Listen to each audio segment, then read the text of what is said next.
यहाँ भोजन वितरण करते समय उनको क्या कहना चाहते हैं? हे तर पुण्याचं काम आहे. सर्व जे गरीब लोक आहेत, ज्याला अन्नदान जेवण भेटत नाही, त्या लोकांना जेवण करतात.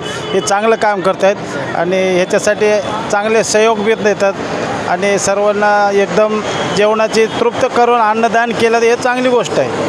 हां आणि कसं आहे ते आपले लोक इकडे आहे, कार्यकर्ता लोक आहे आणि टाईम काढून इकडे येतात आणि त्यांच्याबद्दल तुम्ही काय सांगणार आहे?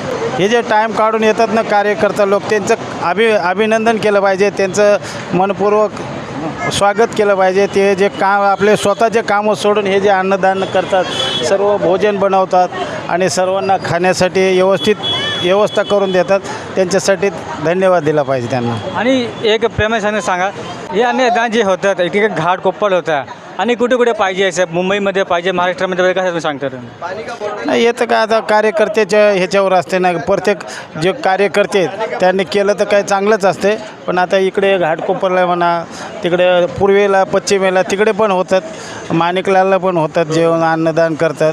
ते त्यांचं कर्तव्य करतात आणि त्यांना पुण्य पण भेटते, त्यांना त्याच्यात समाधान पण वाटते. त्याच्यासाठी ते स्वतःचे पैसे खर्च करून हे सर्वांना अन्नदान करतात. त्यांना स्वतःचा अभिमान आहे आणि कोणी उपाशी राहू नये म्हणून ते कार्य करतात. ते माझ्या याच्यामध्ये सत्साग आहे. धन्यवाद काका.